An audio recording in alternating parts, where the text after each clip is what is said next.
Alright guys, this is Juan with the Cine-Men Movie Podcast, letting you know that this episode is brought to you by San Marcos Mexican Restaurant, located right here in Oklahoma City, Oklahoma at 2301 Southwest 59th Street, right here in Oklahoma City, Oklahoma. They have weekday specials for just $6.99 Monday through Friday, and Wednesdays get through the work week with $5 margaritas, ice cold, on the rocks, or frozen for just $5. They have different flavors.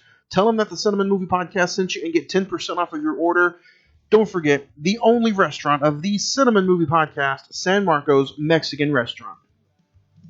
You like that, old man? You want a piece of me? Do I feel lucky?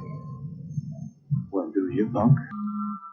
Good morning, Vietnam! I love the smell of napalm in the morning. You're gonna need a bigger boat. I feel the need for speed. I wish I knew how to quit you. Love means never having to say you're sorry. You do? You shoot your eye out, kid. I answered. And don't call me Shirley. There's no crying in baseball. This is wrong, bitch. Hey, the Schwartz baby. I am your father. At you, my pretty. Take your stinking paws off me. May the force be with you. Here's Johnny.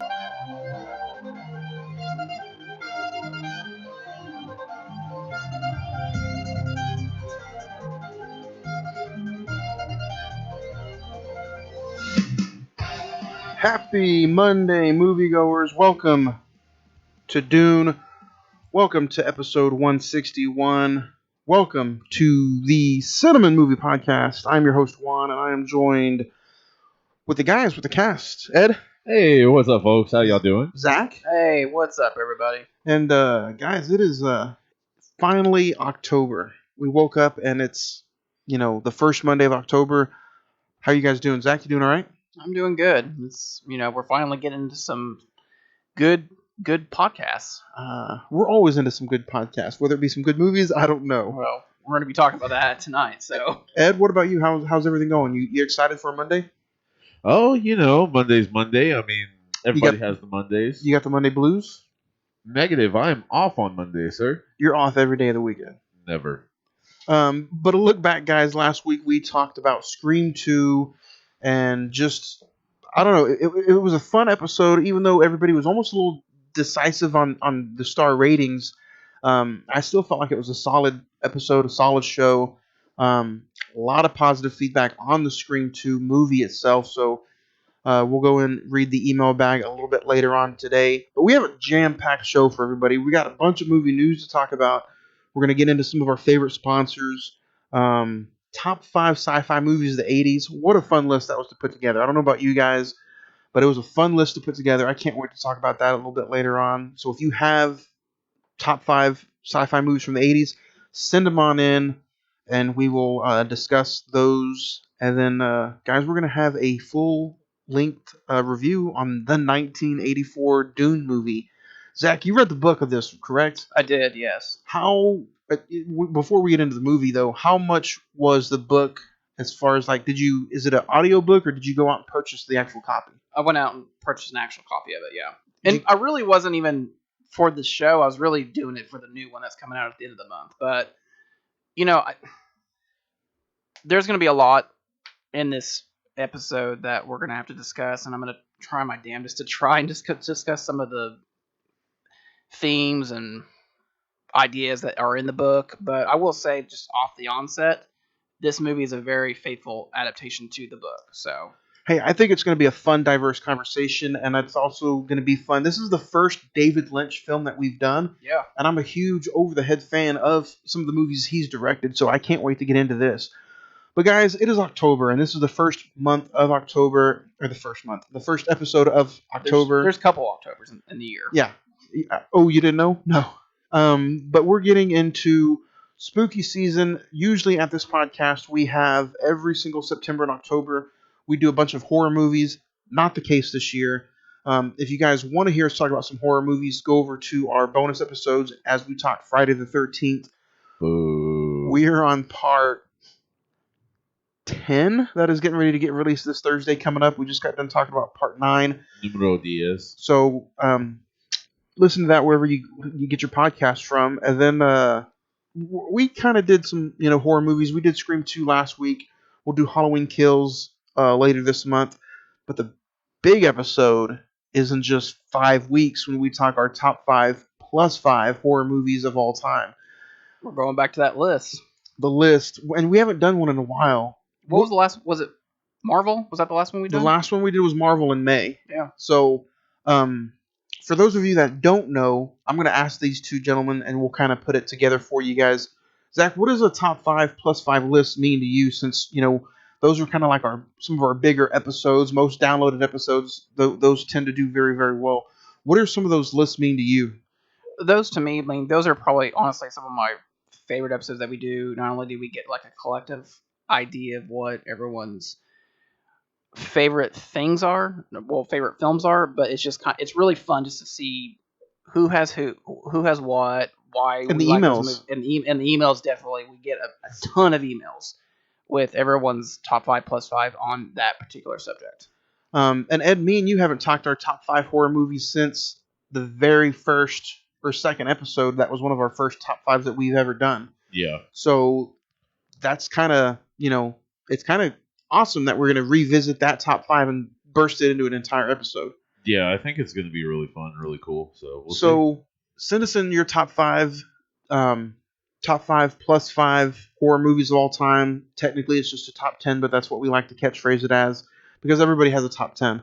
So send us that in at cinemen921@gmail.com. I posted the poster over social media a few days ago, and some people have already started sending in some emails and messages. But cbsnews.com, I wanted to bring this up to everybody before we get into movie news.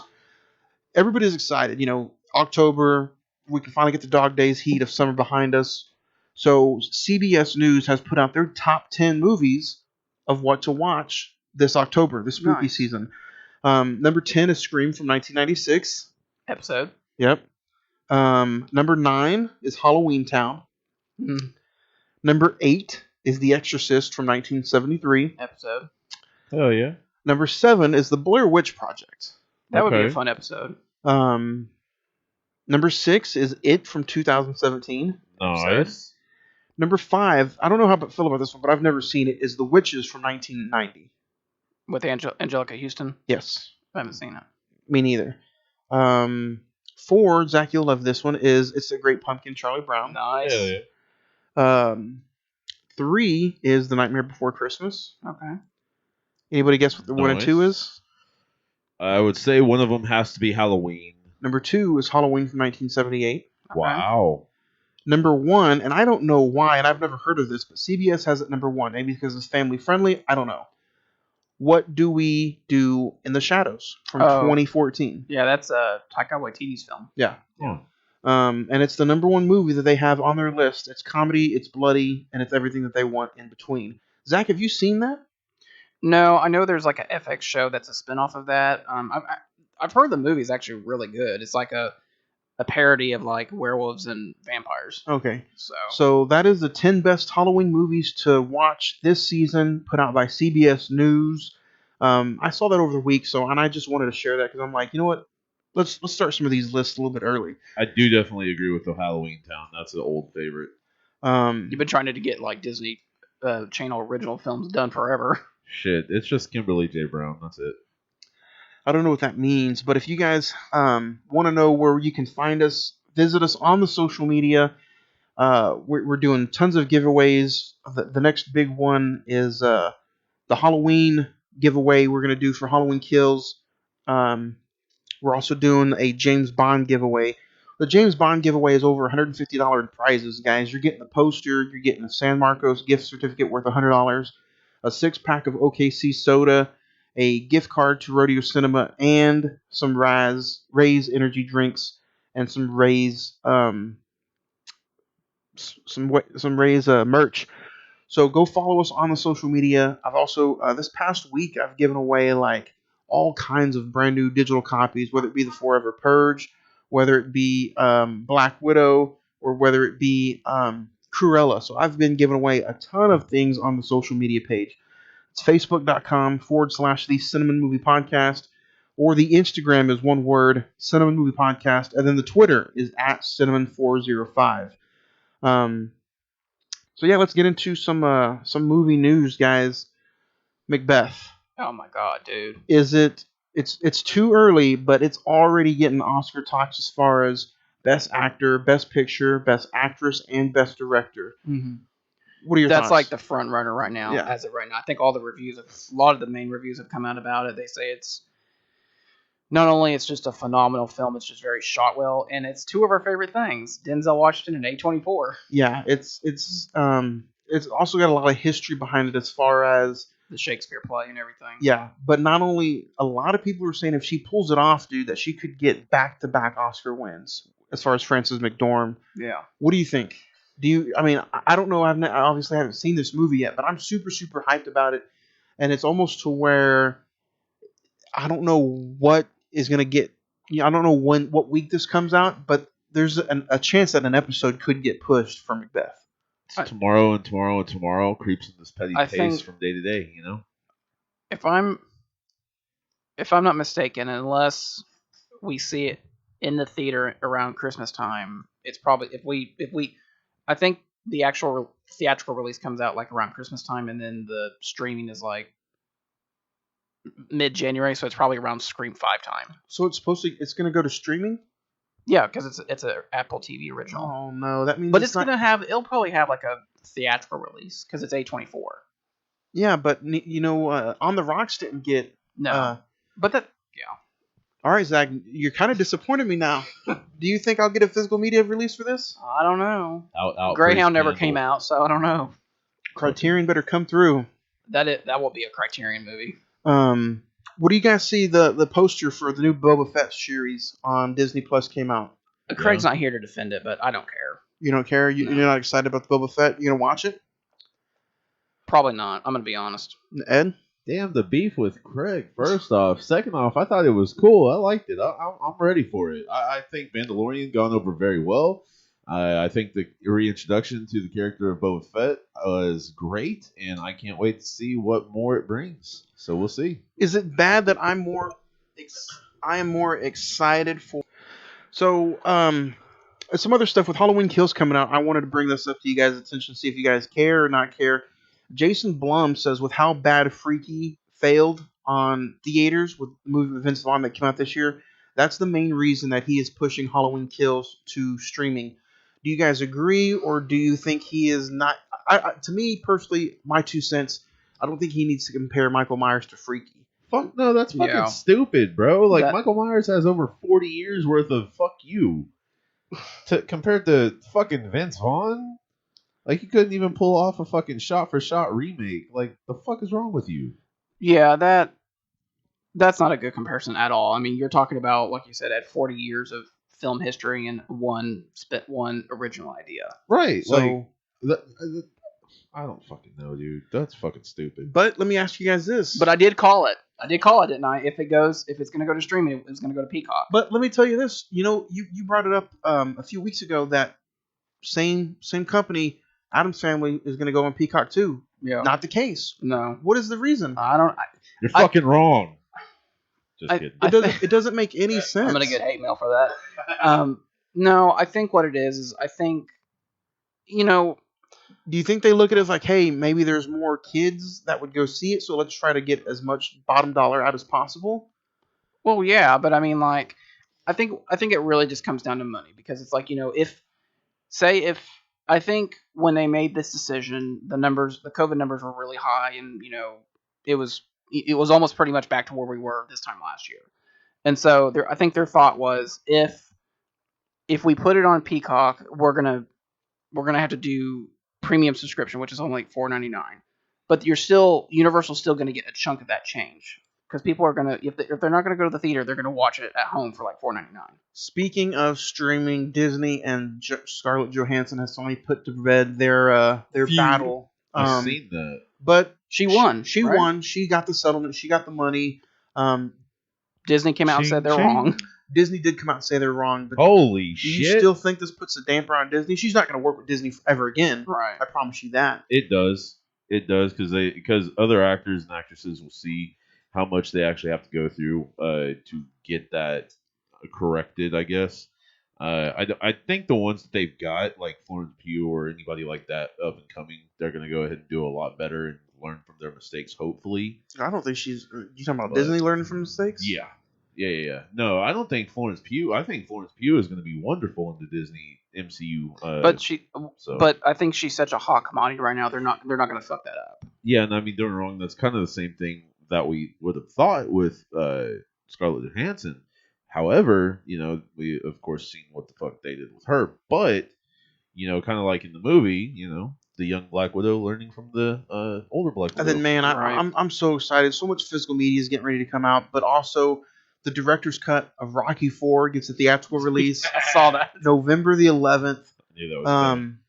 I'm gonna go to the theater and check that out. I don't know about you guys, but I think it's just so amazing that because of. And we'll watch there be like 2 seconds of extra feet of scene. I mean, if it's 2 seconds of a ghost Apollo Creed saying something to Rocky, saying about get up, I'm gonna go check it out. But Either that or another left hook. did you get? But the reasoning of me bringing this up is the Zack Snyder Justice League Yeah. open the doors for other directors to say, hey, let's make some money off these director's cuts. And now we're possibly getting a David Ayer director's cut of the Suicide Squad. When is enough, or do you think that it's the right move? Now, go ahead. What were you going to say? I was about to say, I think it's a right move because, don't get me wrong, a lot of these. And you like everything. No, it's not that. A lot of these films get fucked over because the production studio has too much of a hand in it, and then oh well, they didn't like it because you fucked it up. Your production studio fucked it up. The director had a damn good idea that's later broadcasted in an interview or some little behind the scenes or documentary or whatever, and it states that I wasn't going to do this, but they made me do this. They had me cut it down to this, and we had to cut all this core out. We had to cut this out. So whatever it is, the production studio has too much of a damn hand in it. I'm like 50-50 on it because the whole release the Zack Snyder Justice League, you kind of have to understand the history behind that because he was doing his own thing. He got struck by a family tragedy with his daughter, and so he really didn't. I don't think he was given the fair shot at Justice League, in that there was such a huge social media movement behind that Warner Brothers couldn't they really couldn't ignore it anymore. And so when they announced HBO Max, we're going to say, hey, as a perk, about a year after we release it, we're going to release the Snyder Cut about 6 months later. And so, I mean, I don't think every movie needs a director's cut. I think it just really depends on the situation. What do you think, Johnny? Me personally, I look at it this way.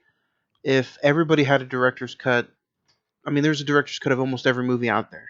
Yeah. If you do it right the first time, and if you put your chest out and talk to the movie studios and demand shit, you won't be in that situation to begin with. Zack Snyder probably got dealt with the wrong hand. Yeah. I'm not going to lie. But when it comes to every other director... I mean, how the hell does James Cameron, his movies are like 4 hours long, he still gets a director's cut? Well, that's what I was going to say.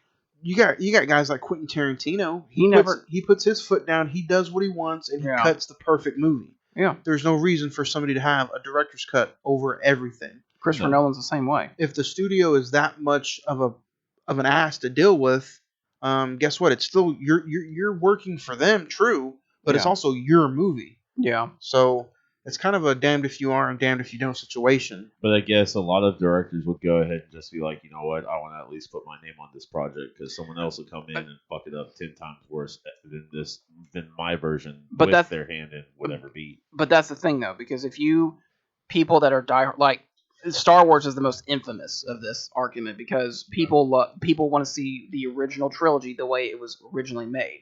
They don't want to see fucking CGI Jabba the Hutt in the special edition versions.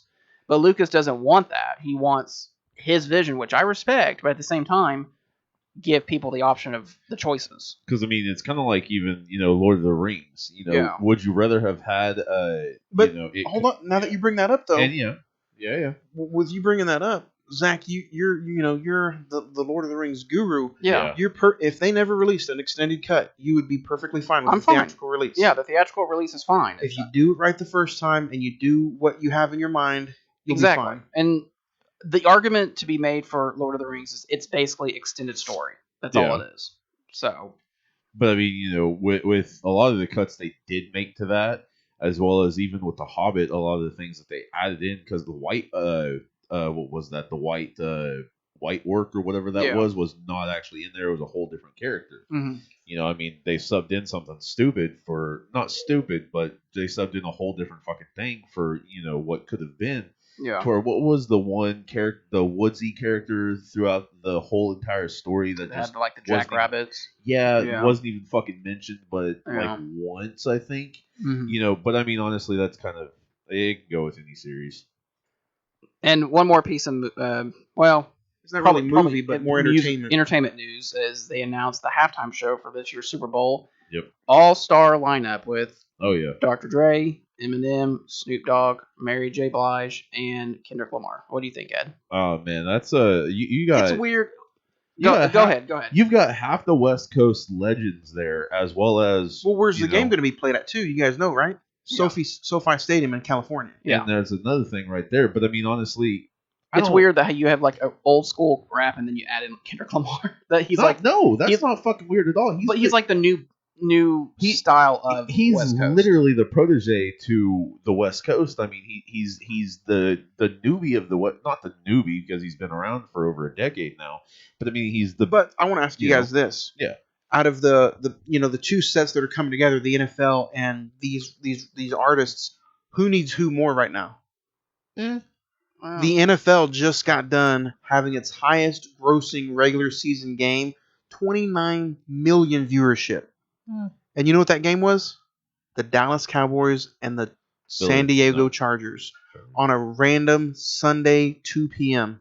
Are you okay? I'm fine. Even opening night with Dallas and the Buccaneers, 31 million viewers. Yeah. The next closest to some stuff like that, we're talking like WWE or some Jeopardy shit with like 2 million viewers. Where's this? The viewership is not what it was 10 years ago. Right. Well, it has. I don't know. I'm not an expert at halftime shows, but there's been a rap act before, right? Yeah. Oh yeah, numerous times. Last year they had The Weeknd, but this is like the biggest one, right? He's more R&B pop than rap. But this is like the biggest one to get all these. These are probably a few years ago they had Beyonce and Destiny's Child. Yeah. But you got to look at it back in the day, man. The Super Bowl halftime show was the thing. They've had Rolling Stones. They've had Michael Jackson. Ozzy Osbourne. I mean, even the Beatles. They're not the Beatles, but Paul McCartney. Yeah. So I mean, there's been a lot of different things. But I mean, I don't think really any of those. I mean, honestly, Mary J. Blige hasn't had a lot of publicity in the late years, but the last thing I'm going to add to, and then we'll go on, is I just hope they have the time. That many people allow them to do that many people. Want. Yeah. The halftime show's gonna be about 30 minutes. Probably. So you've got Snoop, Dre, and M that have all done songs together, all three of them. Kendrick and Dre, and if I'm not mistaken, Kendrick and Dre have done songs together multiple times. Mary J. Blige, I mean, you can kind of throw her into almost anything. She's got that type of a voice. I haven't heard her lately, but she's got that type of a voice. So I mean, there's that. And all four of the MCs, they can go ahead and practically blend in with anything with together. So I'm not worried about it. I'm looking forward to that. I think that's, in my opinion, I know a lot of people are crying their eyes out about it, but her. In our group chat, he was like, "Oh, I'm going now." Ed was trying to go, but he didn't have enough ass to sell. Pretty much. But I mean, hell, Eminem just opened up Mom's Spaghetti out in Detroit, so there's that. But cool shit going on for him lately. But yeah, guys, go ahead and check us out wherever you listen to podcasts at: Spotify, Anchor, Podbean, iHeartRadio, Pandora, Amazon Music, TuneIn, Stitcher, and now Apple Music. Thanks to Prescribed Films Network, # the PFPN. So go find us on Prescribed Films Network, along with a bunch of other great podcasts. So listen to us in the archives. You can listen to any episode. Just click that link tree in our bio on the Facebook, Instagram, and Twitter, and listen to your Cine-Men movie podcast wherever you listen to podcasts.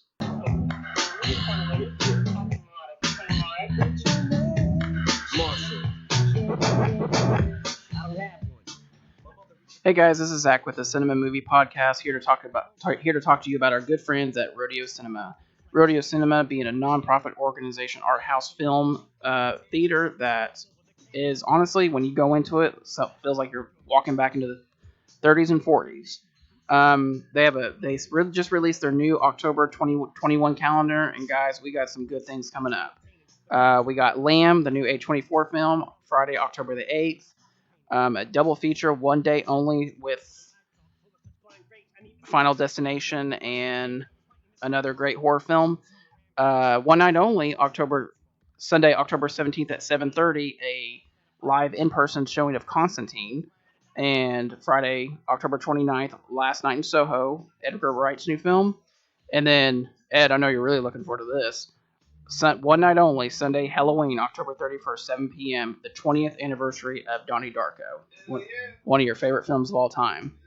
So check them out. Rodeo Cinema, located on 2221 Exchange Avenue, Oklahoma City, Oklahoma, 73108, and tell them that the Cinema Movie Podcast sent you.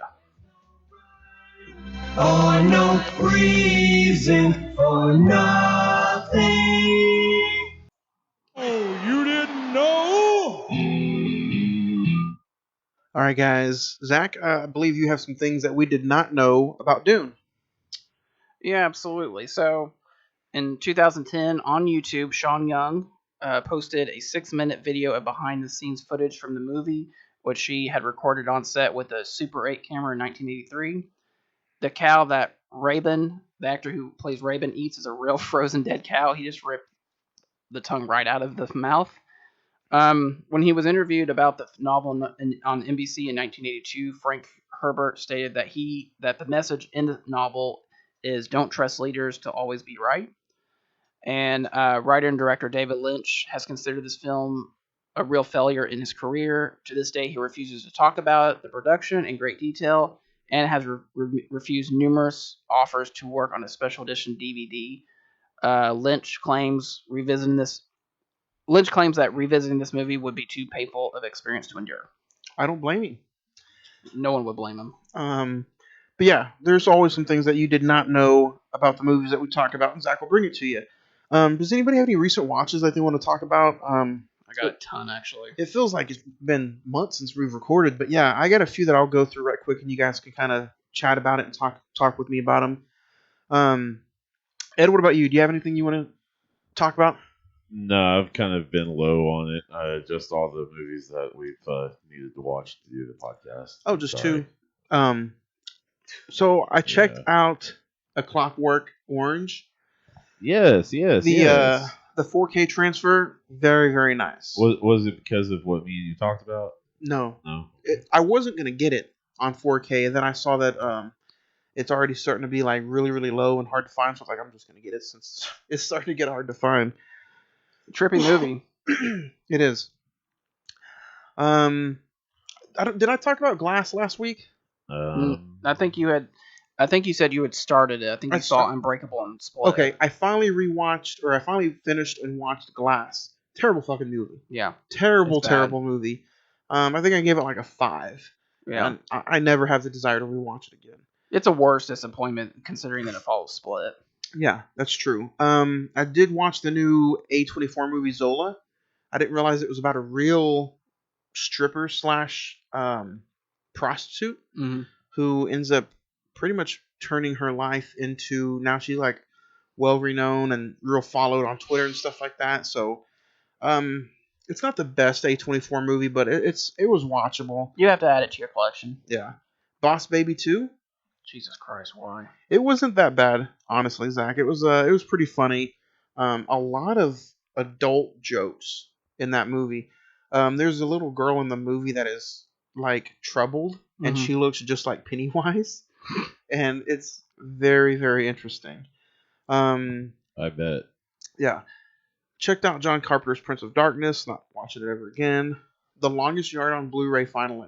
How was the transfer? Transfer was really good. I was really surprised that they added all the DVD special features on the Blu-ray. Love and Basketball. Finally got to watch that. That's a movie that I've been wanting to watch for the longest time, but I just could never find the regular Blu-ray. On Criterion. But it finally got released on Criterion. Yes, sir. And Great movie. Really, really. It was produced by Spike Lee, but it feels very, very Spike Lee esque.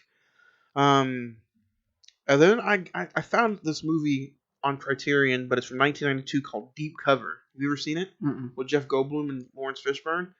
Tremendous movie. If you like The Departed, it doesn't have a twist in it, but if you like The Departed about somebody going undercover, tremendous fucking movie. Finally watched Rush Hour for the first time. Rush Hour? Yeah. Oh. It was all right. You've never seen that? Never seen any of them. Oh, wow. Okay. So I watched the first one for the first time. It was pretty cool. Pretty cool. The Forever Purge. What'd you think? I haven't seen it yet, but I was curious. The Forever Purge. I do like the idea of them using real life issues, whether it be the wall or, they're very political. Let's just say that. This movie is very, very political. They use real life incidents and real life presidential matters into the movie. You watch the next part is going to be about COVID. You know what? That would not be a bad idea. But this one, it's watchable. I'd watch it again, but it's my least favorite of the series. Okay. I gave it a 6. So this one did not feel like a horror movie though. And then I checked out the new Halloween 4K transfers for Halloween and Halloween 2. Halloween 3, 4, and 5 are still in the mail. So very, very good transfers. And then I rewatched Hocus Pocus, Dune, and Killer Clowns from Outer Space. Very girthy watch list. Nice. Zach, what about you? Yeah, I got a couple things here I wanted to shout out. I rewatched Venom. I haven't had a chance to see Venom Let There Be Carnage. I've heard mixed things about it. I watched The Thing from 1982. John Carpenter's The Thing. That was the first time watch for me. What'd you think? Did you pick up the 4K copy? I watched it on your Vudu. Oh, yeah. So, I liked it. I watched the prequel thing that came out in 2011 with Mary Elizabeth Winstead. I liked it. So that is a prequel? That is a prequel, The one yes. with Joel Egerton? Yeah. I didn't know that. I thought it was just a reboot. No, it's a sequel. It's a complete prequel to the original film. So did you watch the 2011 one then? No, because I wanted just to have a clear mind of watching the original. What'd you think? I liked it. I thought it was very... Kurt Russell's a badass, like always. And what I think I truly loved about the original was just the prosthetic and art decorations for the Thing. Yeah. Because, the prequel is all CGI. Yeah. So... And I also, now since you said that, I did pre-order. I didn't pre-order, but I ordered the Thing from Another World, the one from the 50s. Mm-hmm. I do have that one on order. So I'll say with The Thing from the 80s, you actually, if you spoke Norwegian, you got the movie ruined for you within the first few scenes, for that matter. What else did you see, Zach? Wow. Damn, bro. Apparently in Norwegian language that they're yelling when the dog runs up to them, they are actually saying to them, don't. It's not a dog. It's imitating a dog. It is not a dog to them. Yeah, because that leads from... That's literally, a complete... Yeah. And literally, you get if you speak Norwegian, literally the movie's ruined for you in the first few minutes. Yeah, basically. I mean, if you really... That's why it's an American-made movie. If you put in the 2011 version and watched it, it's a very good just jump over to the original. But I thought that was hilarious because I was just like, damn, dude, who figured this out first? Like, that's fucking gold. But on top of that, in the Norwegian, do they play that in English or some other random language like German or something? Or like, what? You know what I mean? Like, because they would already know what the fuck they're saying. So is it... what? Edward, I told you he's just like 3PO.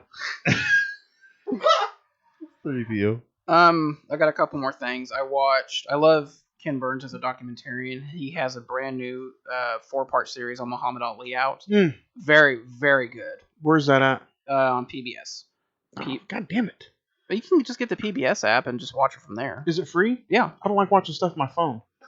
Just don't you have a Roku, or can't you get it on the Xbox or something? Oh, probably. Yeah. Just dude, if you get a chance to watch it, it's very, very good. It just goes into detail about his career, his childhood. I love stuff like 30 for 30. Mm-hmm. So, yeah. Or get it on your PS5. I'm interested in documentaries. Yeah, I'm not poor.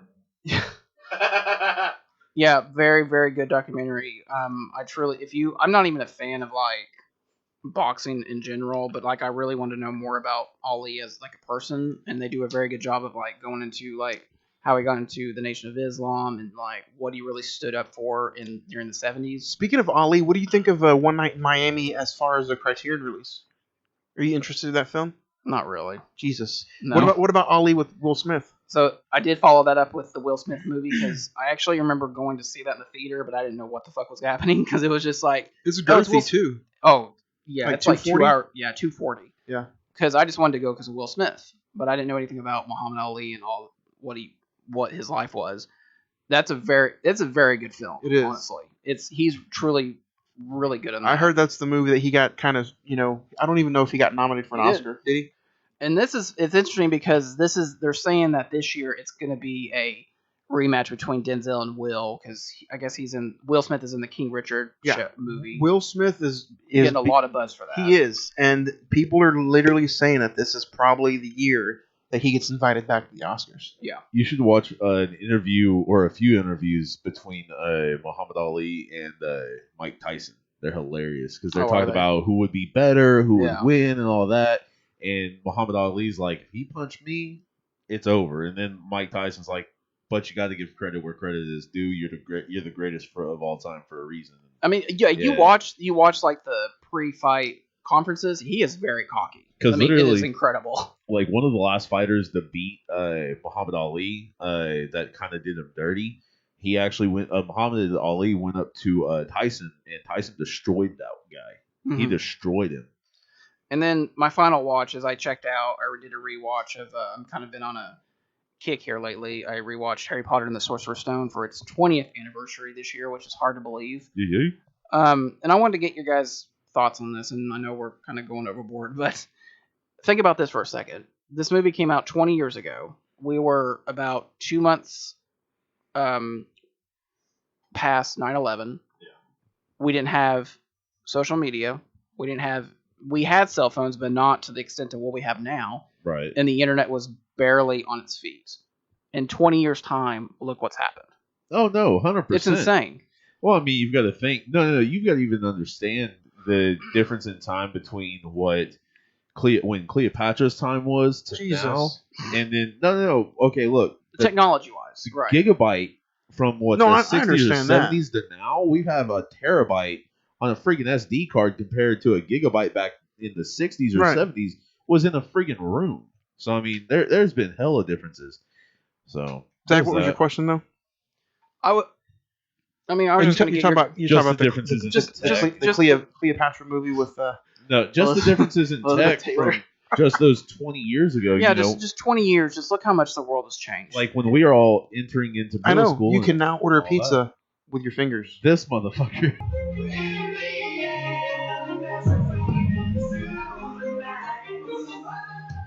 Hey, what's up, folks? This is Edward with the Cine-Men Movie Podcast. I am basically going to plug in CDR Electronics. This is the place to go. So, the best place in the world to buy or sell your iPhone or Samsung phones, for that matter. Games, gaming consoles, and movies. They pay the most and are legitimately awesome. You will love their store, the prices, the selection, and their service. Go on in, say what's up, say that the Cine-Men Movie Podcast sent you. Where can you go ahead and find this? Well, the one that we usually go to is 1604 West Interstate of I-240 over on the south side of Oklahoma City. But they have several locations over the metro.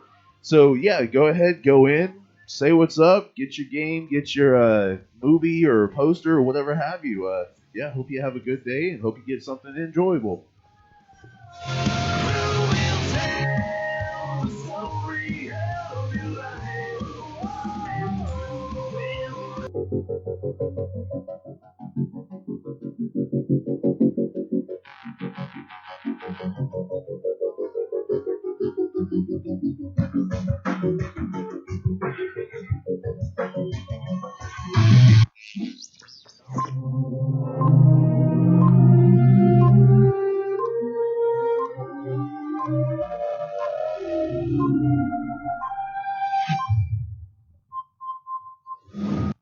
All right, guys. So this is gonna be a fun top 5, talking about a 1980s sci-fi movie. So what better way to talk about our top 5 sci-fi movies from the 80s?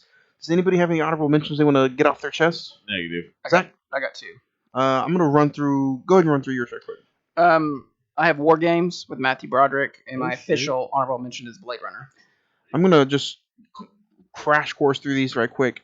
The Thing, Killer Clowns from Outer Space, Reanimator, Video Drone, Repo Man, and then my official honorable mention is going to be E.T.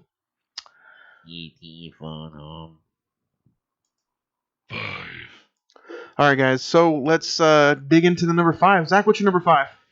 Number 5 for me is going to be a film that pretty much sparked a franchise in on itself. I don't know if they were meant to do this or just it was so successful that they just went ahead and did it.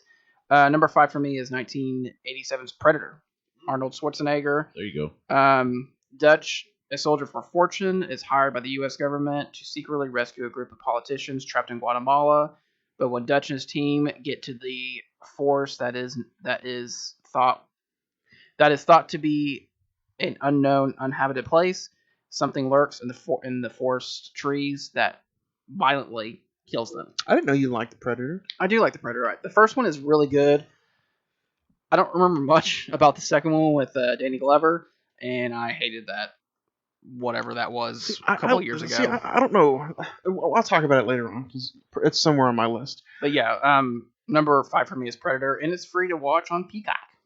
So yeah, you can check out Predator on the Cock. Number 5.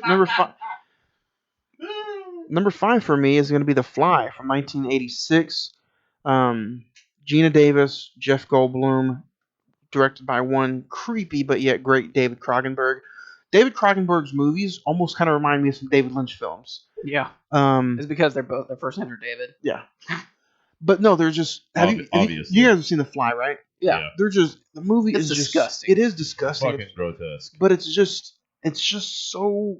When I think of a sci-fi movie, this is just the first one that just pops into my head.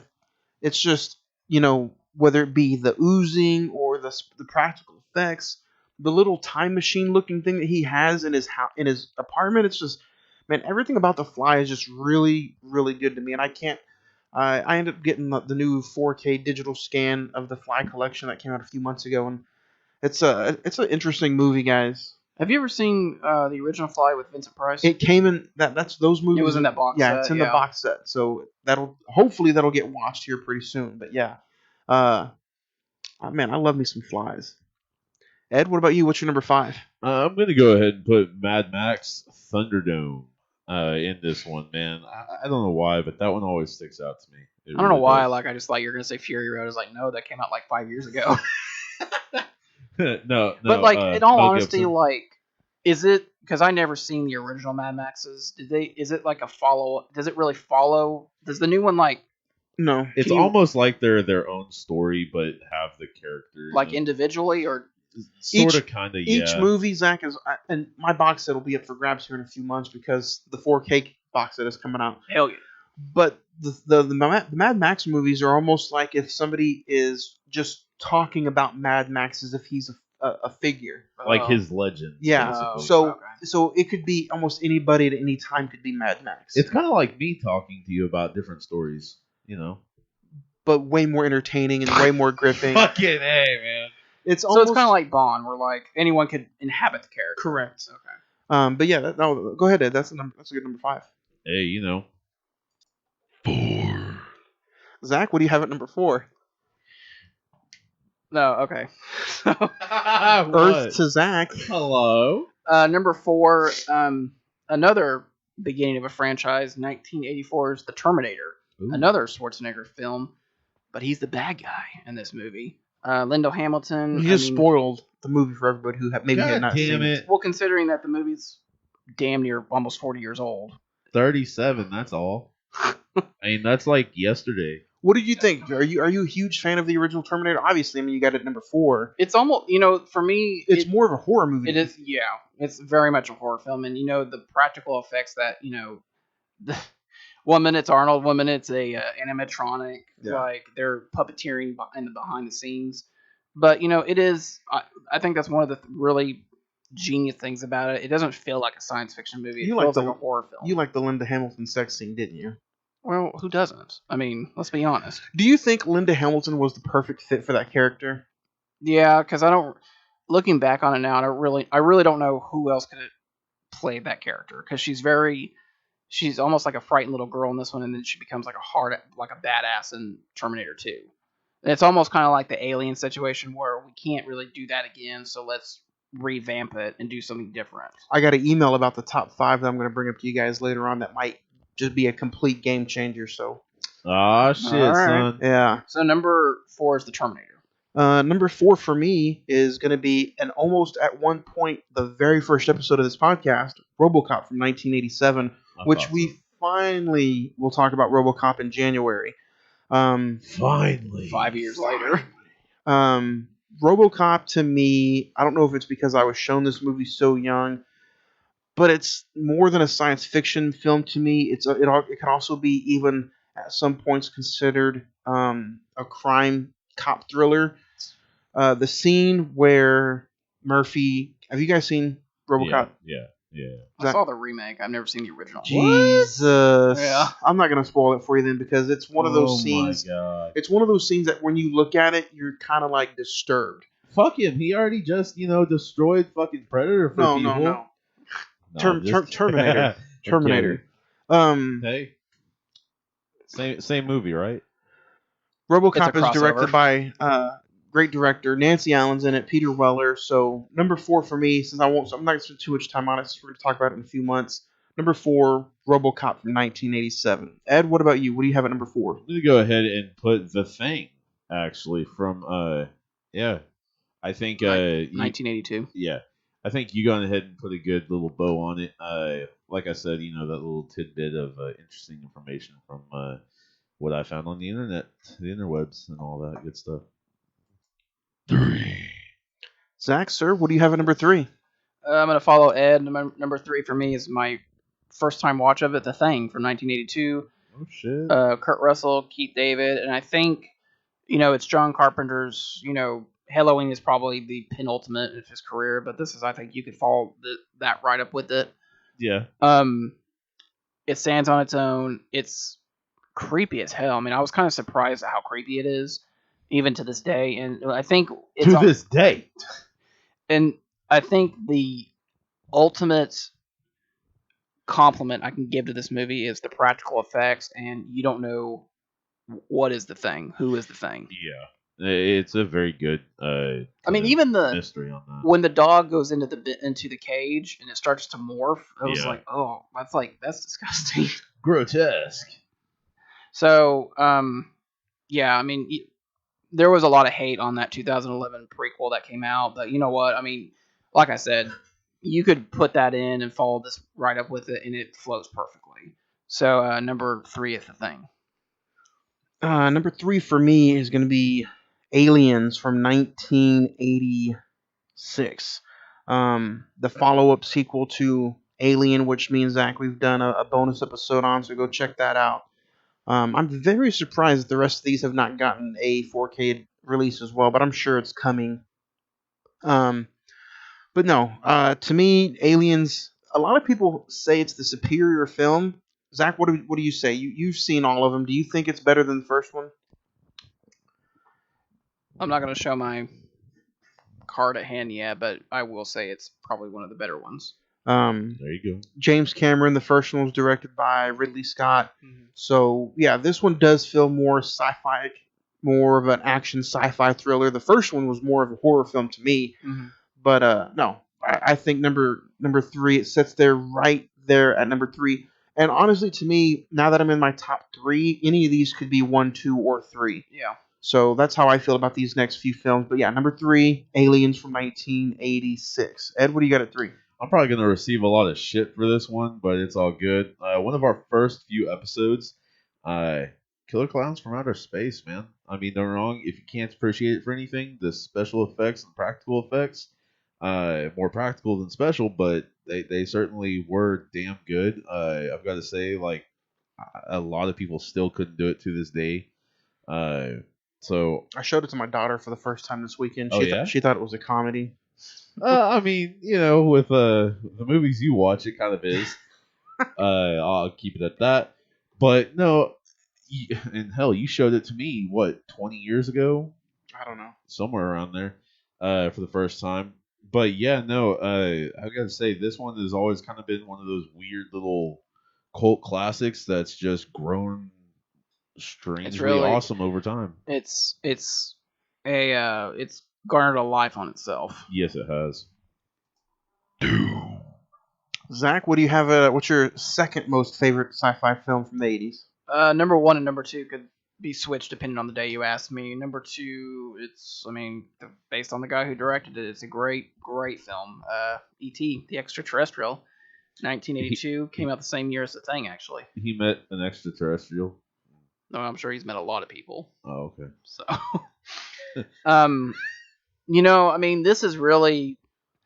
this is one of those situations where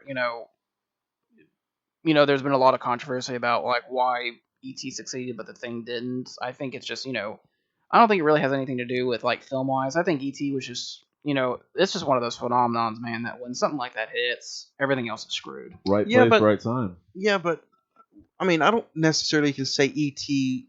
Surely, money-wise, it was probably the more successful film, Mm-hmm. but they're both, I would say, they're both right up there with, hey, have you seen this or have you heard about this? I'm like, yeah, I've heard about that. Yeah. But ET is like, it's interesting because like when I was a kid, I hated this film. It was not very good, but I mean like it's really garnered my respect as a film fan, and I mean not based on John Williams' score for that film alone is absolutely phenomenal. You get great performances, and even E.T. himself looks, he's a puppet, but he almost looks like, in times, he looks like real, And so I think it's one of, I know for a fact it's one of Spielberg's best. That was one of his favorite films that he worked on, in his career. And I totally, it gets that last scene when he leaves. It gets me every time. I'll be the first to admit it. So, number two is E.T. Number two for me is going to be, Zach, you had it, I think, in your top. Predator from 1987.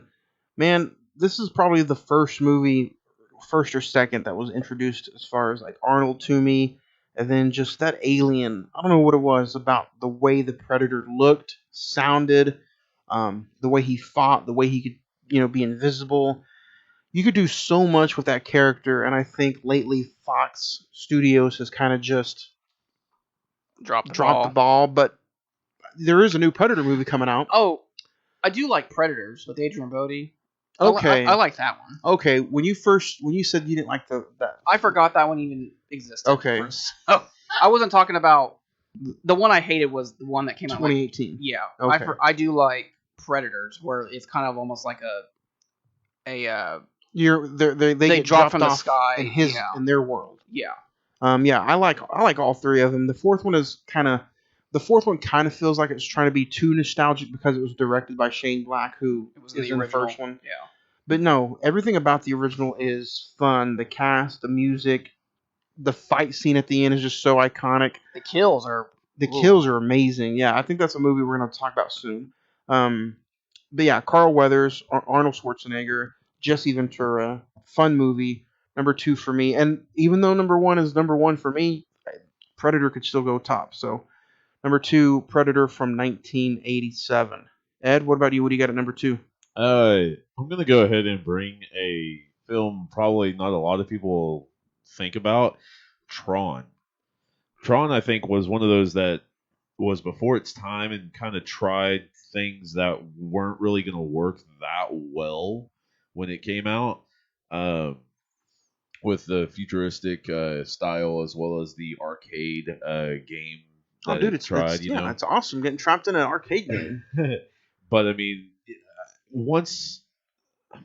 I think once everything kind of caught up to it and all that, past the let's just say like Atari stages, everything kind of just made a lot better sense with it. So, out of curiosity, I know Yeah. you guys like the original Tron. Do you guys like Tron Legacy? I did. I thought it was pretty cool. I thought that it was really cool that they brought DH Jeff Bridges. yeah, I mean, with regards to how they did it, I thought it was actually one of the better de-agings of current Oh yeah, I mean for the films time, usually. I mean I don't see why some people harp on it for it being its time. I thought it was great.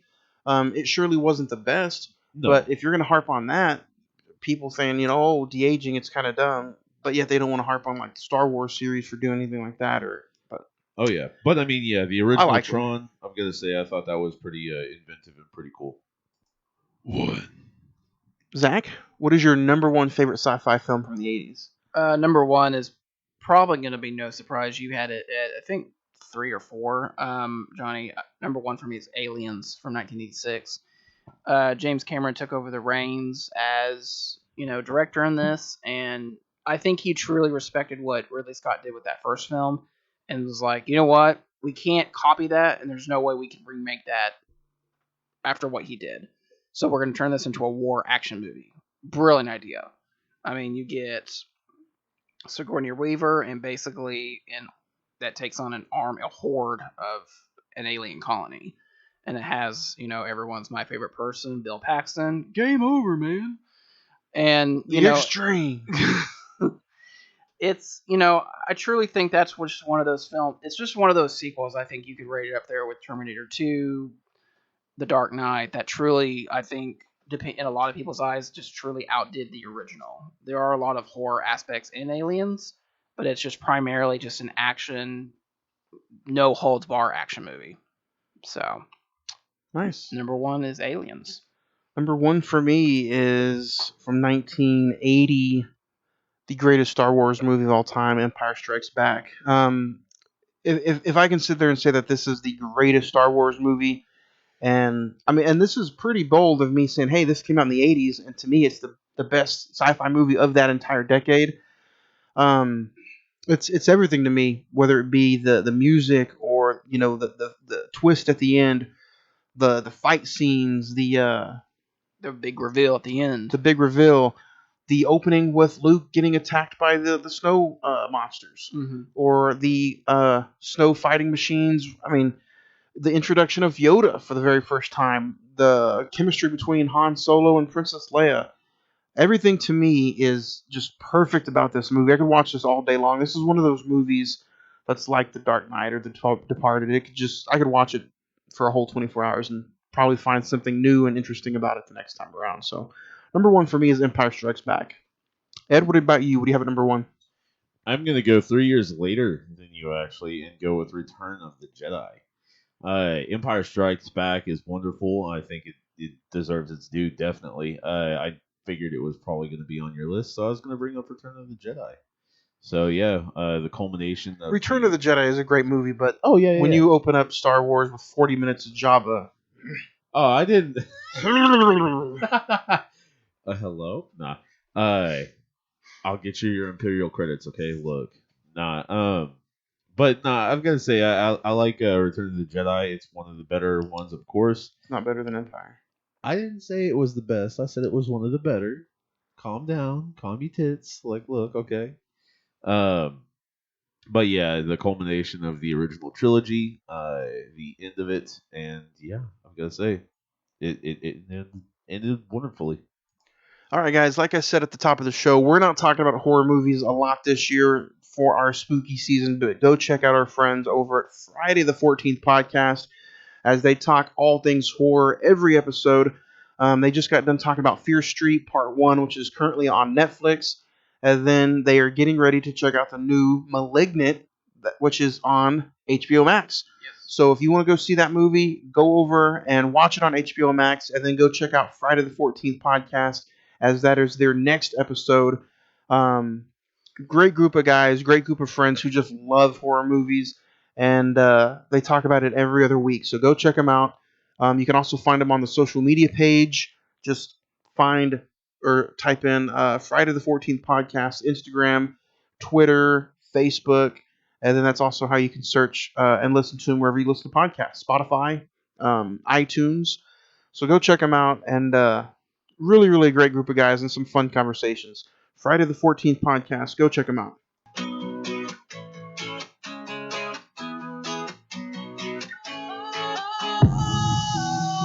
Sometimes I get a good feeling. All right, guys, don't forget that this episode is also brought to you by OKC Soda Company. the craft soda company of Oklahoma, with super unique flavors like strawberry milkshake and blueberry. With pure cane sugar and natural flavors, visit them at okcsoda.com or here locally, pick you up a six-pack in our local Homeland stores and crack you open an ice cold soda from OKC Soda Company. It's the official and the only soda of the Cine-Men movie podcast. I'll be the president one day. Jam will be first. Oh, you like that gossip? Like you the one cooking what gossip.com. Now I got a word for your tongue. How many rollers on you roll? Yeah, I got a brand new spirit speaking in this tongue. Woke up on the side of the bed like I won. Talk like a winner machete that son. G5 telling you what the Taiwan. All right, guys, it is time. Today we are talking all about Dune, released on December 14th, 1984, with a budget of $40 million. It only really grossed a little over $34 million at the box office.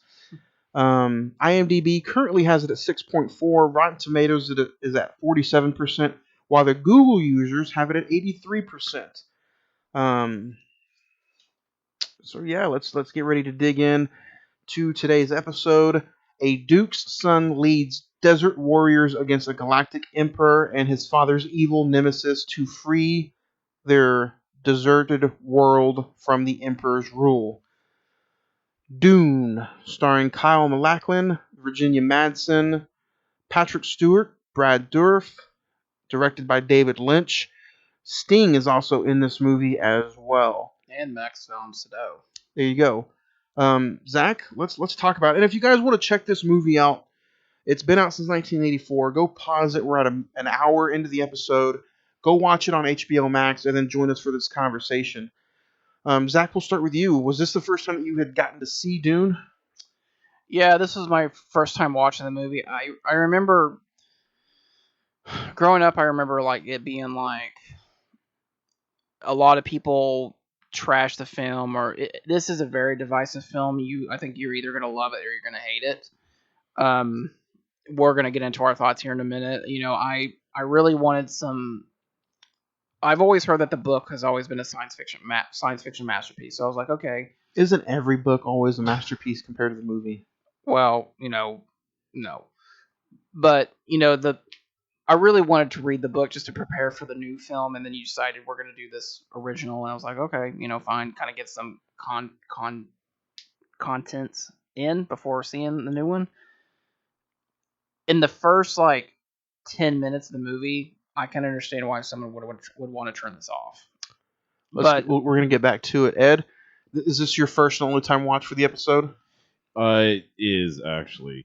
So I will say I've heard of this movie for a while, but years for that matter, but never really had an interest to get it or really watch it. But the new one was coming out, kind of piqued my interest a bit. So same thing here. This is my very first and only time watch. I had heard about Dune way back when, getting into David Lynch's movies. Blue Velvet, stuff like that, Lost Highway. Twin Peaks. So being a David Lynch fan, I'm like, always heard about Dune, but never watched it. Mm-hmm. And then realizing that they're doing this whole huge 2021 masterpiece, supposedly. David, or not David, is it David? Denis Villeneuve? Yeah, is directing this new one. So, I was like, you know what, let's the new 4K, which I'll put it on the Facebook page a little bit later on. I was like, what better way to make me want to buy a 4K? We're going to do an episode about it. So I spent $43.99 on this fucking 4K box set. And how was that? Was it a worthy purchase? I've actually heard that the new Dune is going to be a two-parter. Yeah. Well, yeah.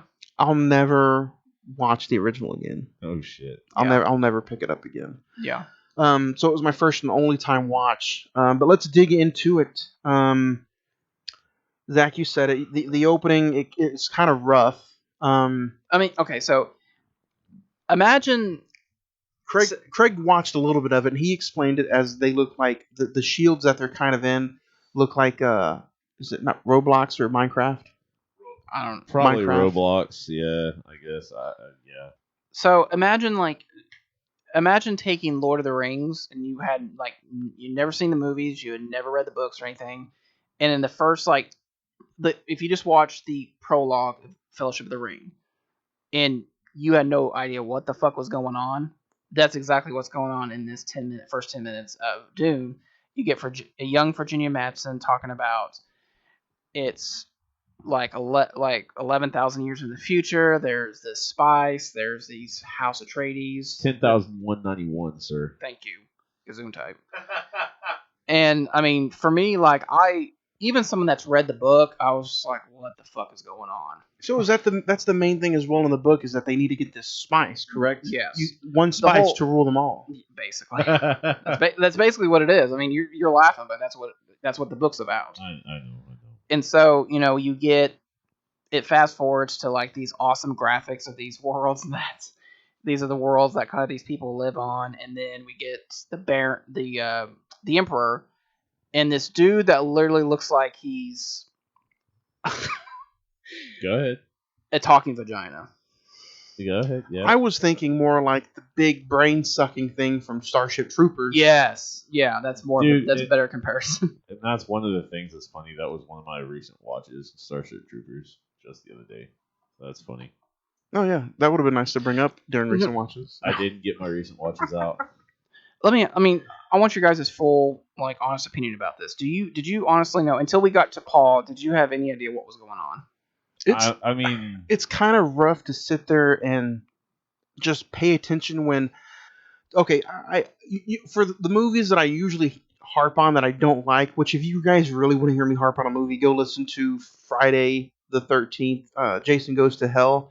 I give the movie a 3. Yeah. I really disliked that movie, and for the first time ever in this podcast, I go back and I trash the movie the entire episode. I've never done that before.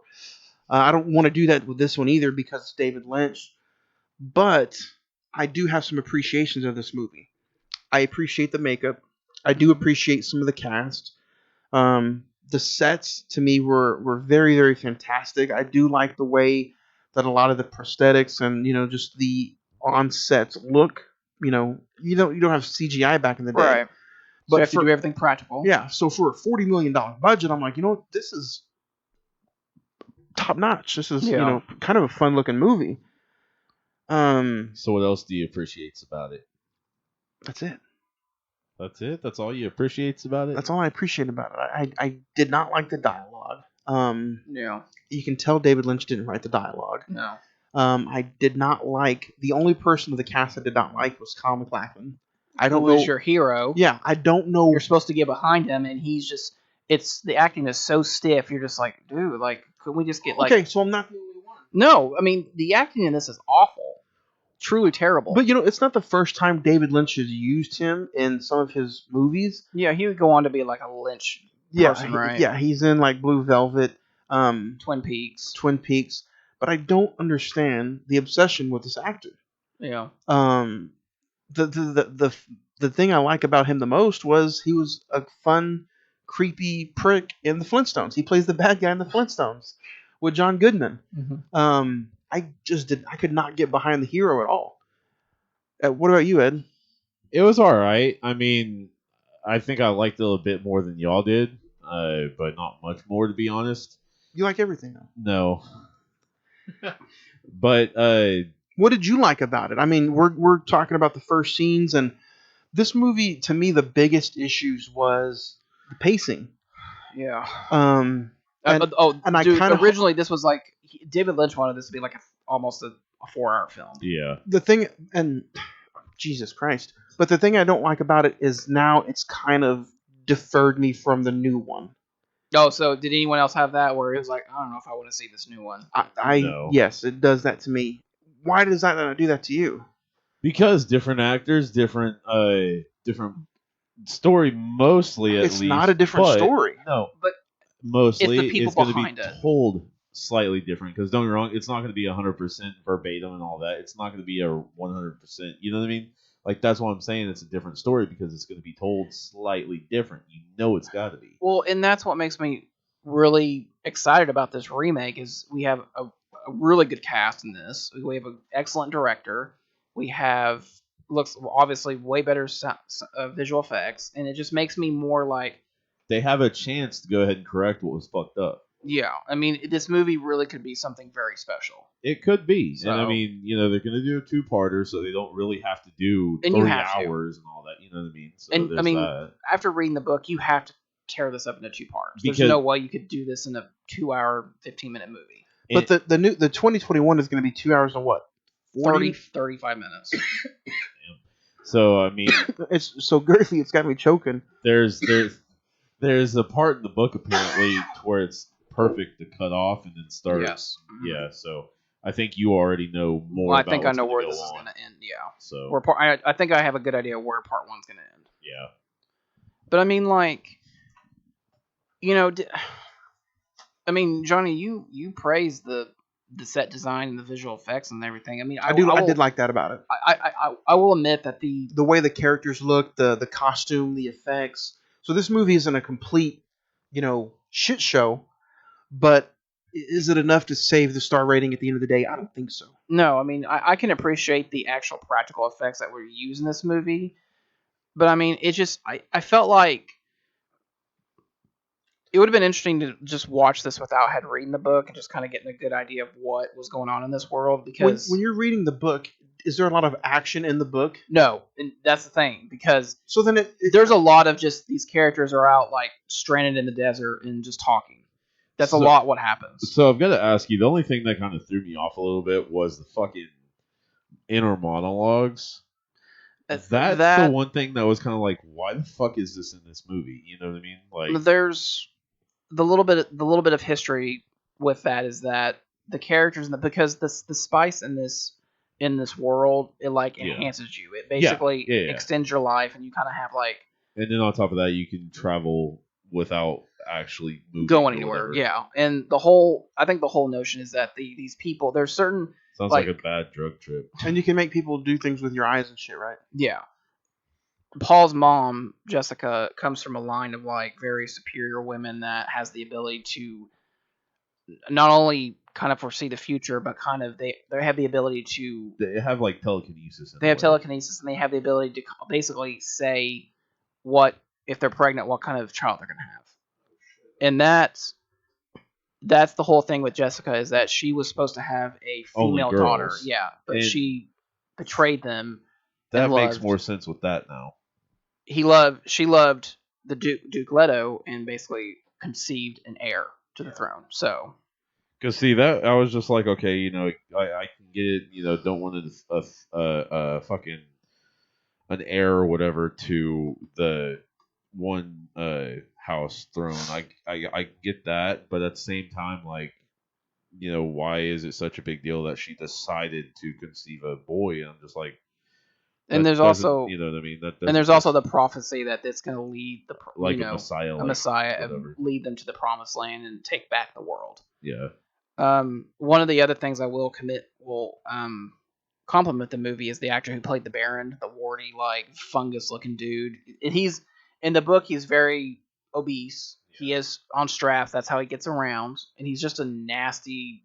He's basically like a rapist. That's what he is. Because there's a scene in the movie I'm sure you saw where he's standing over like a frail looking dude. Like, oh, Yeah. he just got done doing something. So, Yeah. And I mean, I think that actor did portray that character really well. like when you go ahead and actually come in to the scene with that actor, he's like getting his face worked on, and it looks like some dude's like, He's getting like injections into him or something like that. yeah, it looks Pus like he's coming out of his face. working on pimples. It's fucking Yeah. weird. What did you guys think of old Brad Dourif's in this movie though? And he's in it for more than I expected him to be, which is he's most famous for the voice of Chucky. He played is it Peter or Yeah, Piter? he plays one of the Baron's nephews. Yeah. And I don't know, it just kind of I had a lot of issues with just the pacing itself. And I know it really didn't really pick up for me at all until about an hour after the movie. That first hour of dialogue, Zach, what did you think? The first hour, did it take you a while to get through it? Did you sit down and just watch it in one setting?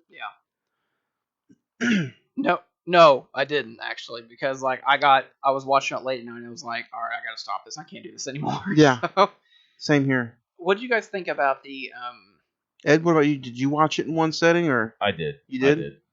Jeez. What did you guys think about the sword fight with the weird looking shields over Patrick Oh. Stewart and Paul. That was the Minecraft suit. The looking Minecraft things. suit, yeah. That was kind of questionable. I That's guess, another thing. yeah. Patrick Stewart was in this, and I was like, Yeah. oh, you know what? He might save this for me. Nope. He's only in it for about 10 minutes. Yeah. As Gurney. Yeah. Man, like, the one thing I will, Will you ever watch this again? hell no. Like, I will watch, I'll think I'll watch this remake, like, more than this. I mean, I can understand why people think this is an abomination of a film, but I mean, do you? I mean, to me, it's not. I'm going to watch it anyway because of the podcast. Would I watch it if it wasn't for the podcast? No. I think I would. No, I'm not talking about this one. You like since you bought the 4K? Yeah. I'm talking about would I watch the new one if it wasn't for the podcast after watching this one? Oh, I would not. okay. I would wait for the physical media and then try to watch it at home. But now because HBO Max, I'm going to watch it at home anyway. Oh, so you're not going to go to the theater to watch it? I'm not going to go to the theater to watch this. And I think this movie kind of probably put a damper on that. Because I'm like, if this is like this for 2 hours, what if this is like that for 2 hours and 45 minutes in a theater? Yeah. Now I'm not really going to be disappointed. I can't do that. I can't go in already being disappointed. I'm just afraid now that I may not like that movie. Yeah, that you're not like going to be invested in these characters. And that's a real shame because I mean, and I think at the end of this episode I'll go through the new cast of who's playing who. And yeah, for sure. But I mean, this one thing, and I know Craig said it at last week's episode. Don't be bitching about how it's not a good the book compared to the movie. This movie is it's a very faithful adaptation. Everything that happens in this movie happens in the book. There's there's stuff that cut out, but you don't need the things that get cut out. And so when ultimately what happens is that the Emperor and the Baron kind of team up against House Atreides, and when they get to this planet, Paul gets almost assassinated. His father gets assassinated. It's almost like an entire attack on this house, and everything goes to hell.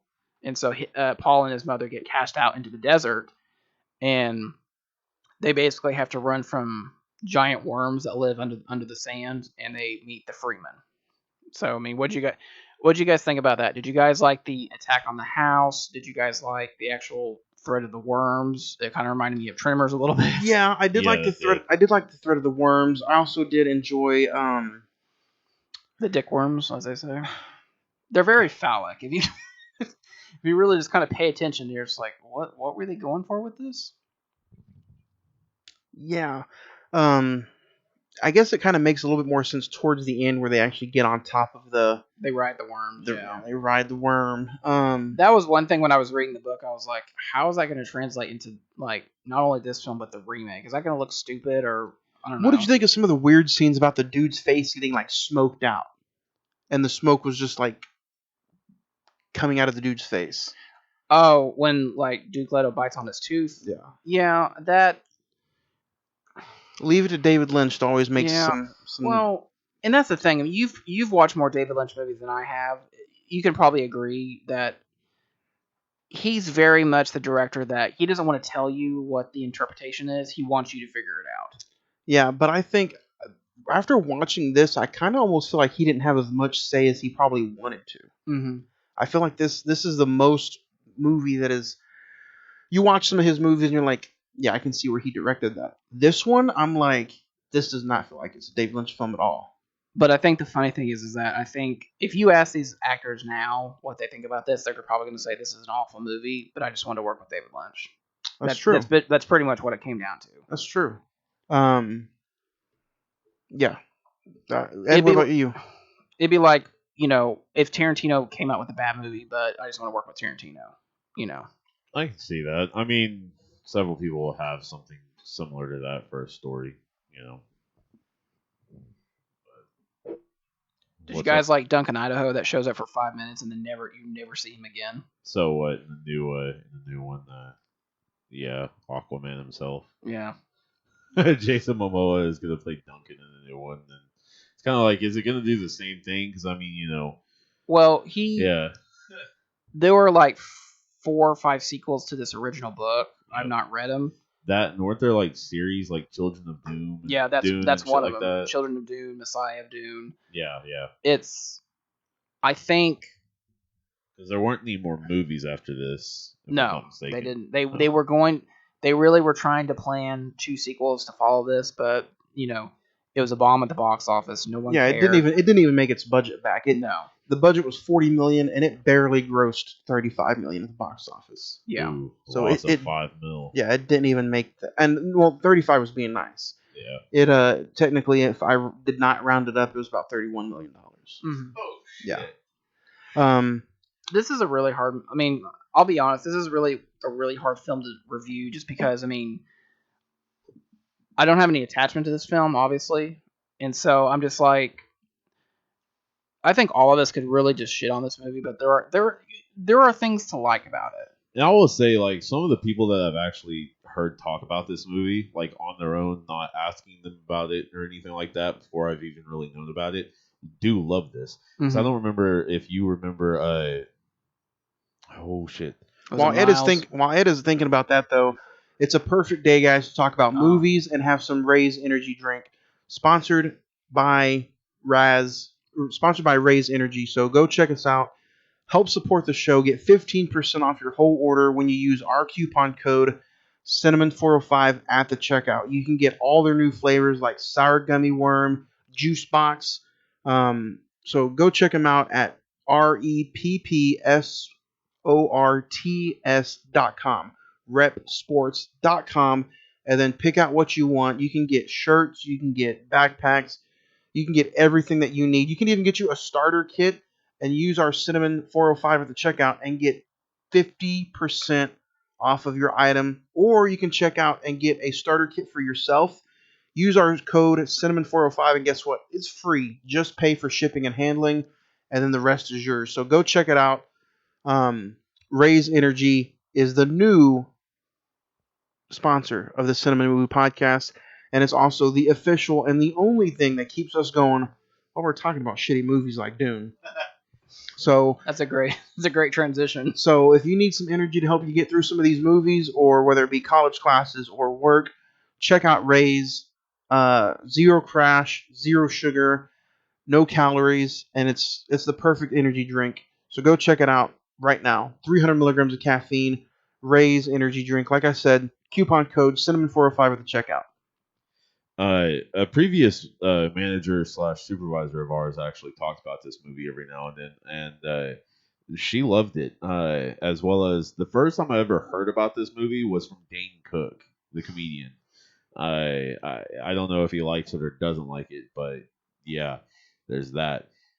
I mean, you've heard it in little whispers here and there, so it's been a movie that's been known about, but not really well received or well recognized. Not so much the universe as a whole, but I've heard this movie. I've heard a lot of people compare it to the poor man's Star Wars. That's what a lot of people have compared it to. Okay, shit. There you go. I mean, I wouldn't have an issue trashing on this movie for the rest of the episode, because after the hour and a half mark, guys, it's really nothing. Like, to me, this movie is just not memorable for me. No. The dialogue is really trash. There's no action scenes to get you invested into any of these characters. Yeah. Unless I'm skipping over something, is there anything to you guys that got you invested in any of these characters? No, I mean, for me, with the exception of just kind of visually, how are they going to film this? How are they going to show this in a movie? That was really the only thing that was kind of keeping me going, because like I knew what was coming, so I'm just like, okay, that happens. They ride the worms.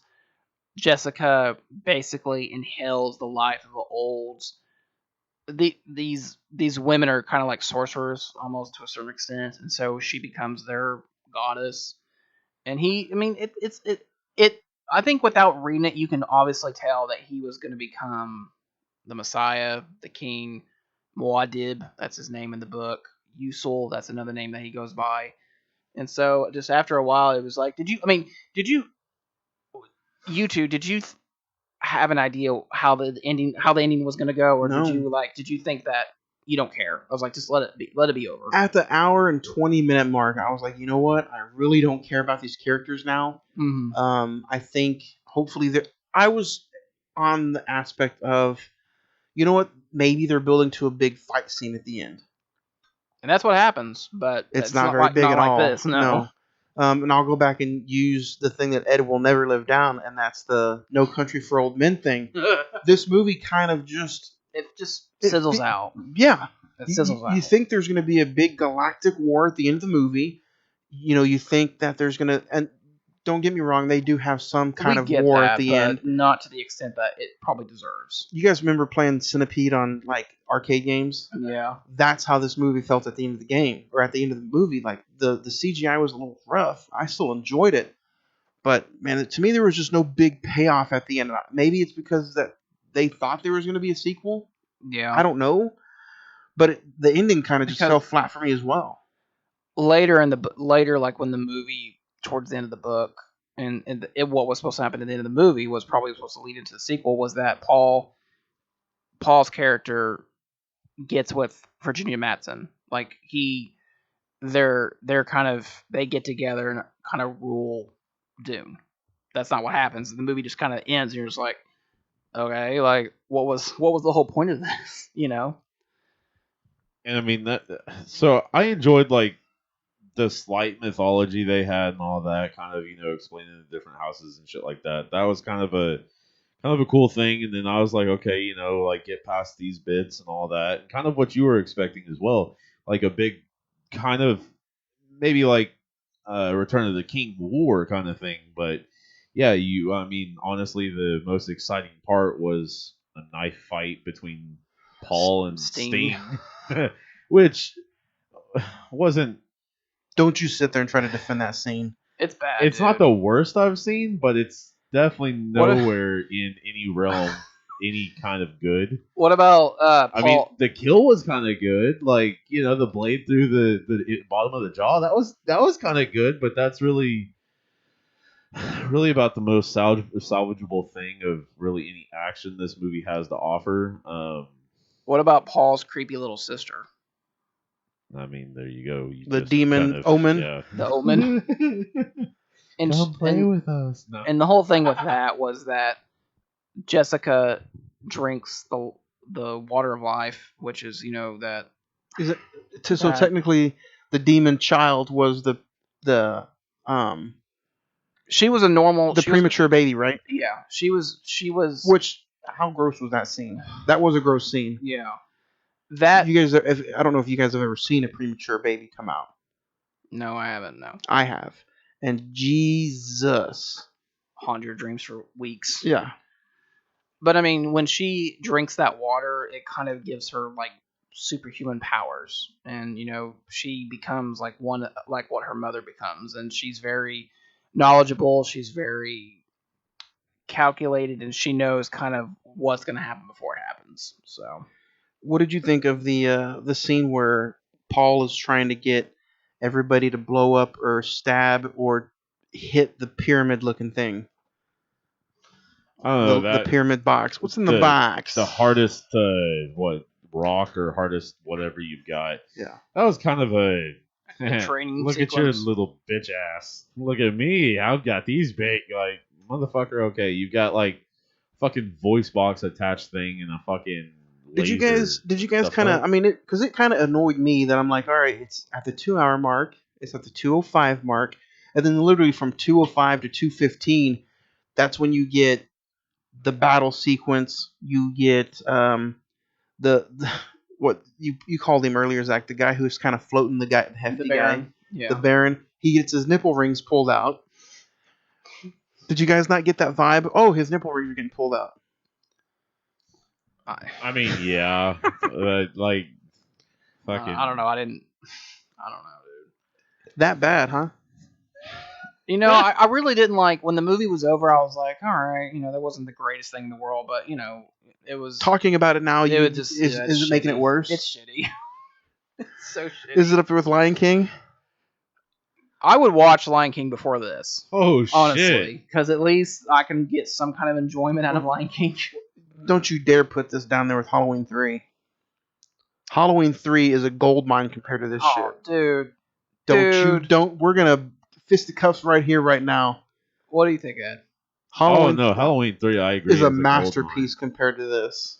It's a fucking, what is that shit? The spice mine compared to this. It's such of a better film that I paid another $34 for Halloween 3. So with this, when he eats when he eats that thing in the beginning, the nutmeg. Yeah, the spice. Is that in the book that they intake it, or is it like just a gas, like they're calling it, or like in the book is the Freemen fuck? have more access to it because they live out on the lands, and the more you inhale it, the more you become like almost addicted to it, and It's that's like why marijuana. The blue eyes. and that's what creates the blue eyes. And I think it's never mentioned in the book, but in the movie, that thing that you see at the beginning that's what happens to you if you ingest too much of it. So in real life, if you ingest too much marijuana, you get high, and it's kind of a spice. It comes from the world, and you get red eyes. So now Dune it's the same thing. If you inhale too much, you get blue eyes. Yeah. David Lynch, I know, see what you done there. You just want to stop right there. Just keep going. And yes, that is fan booking. That is Oklahoma Fan language booking. right there. You see what we done there. Didn't know. I don't know, guys. I just kind of hated that everything was saved for the last 13 minutes of the film. And then don't get me... leave it to this movie to not only let me harp on the movie itself, but I harped on the ending credits. It looked like I was watching... I don't know. It looked like I was watching a Wallace and Gromit special that had credits at the end of the movie. Did you stay and finish the credits? No. When it was done, I'm done. You didn't watch the ending credits? It was like in the ocean. It was like the ocean or something like that. Yeah, and then not only did it show, like, this movie wasn't long enough, right? Not only did it show... It was like 20 minutes of credits. Yeah.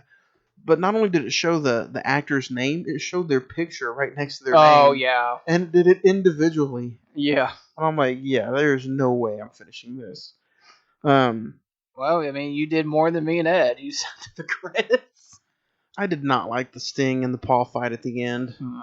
Not even the stabbing through Sting's face. You know, I don't know. Ed, you can't tell me you enjoyed this shit. I said that was the only thing that was salvageable. I didn't say it was good. I don't know. mean, when I'm saying salvageable, I mean that's like you didn't want to kill yourself by the end of it. That was the best of the fight. It's a rough movie, guys. I don't know if anybody out there has seen it and you guys want to talk about it. Please chime in and send us your star rating.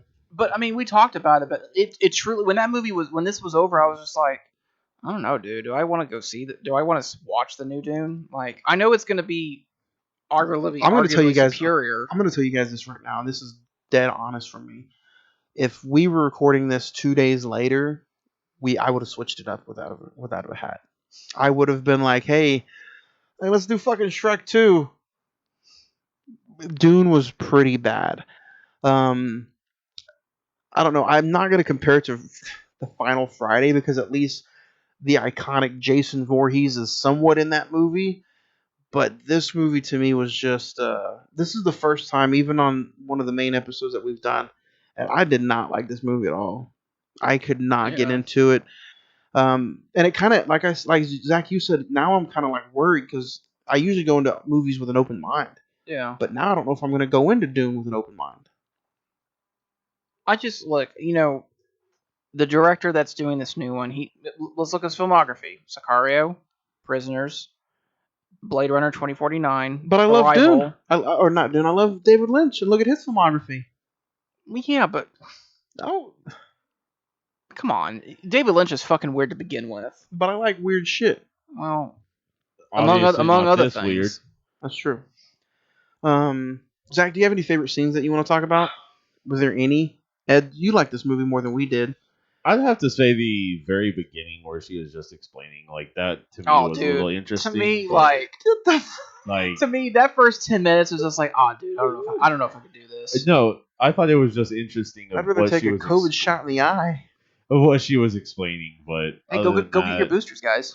I already scheduled in December already. But other than that, it was just kind of The whole Yeah. Minecraft fight sequence with Patrick Stewart and Paul was kind of enjoyable. I think if my favorite scene was the introduction to the Baron was kind of cool. I mean, he was, he is a nasty looking dude, and it was just the makeup and the look of him really was kind of what I had in mind, and that actor kind of did a good job with it. So, I mean, I will praise him on that.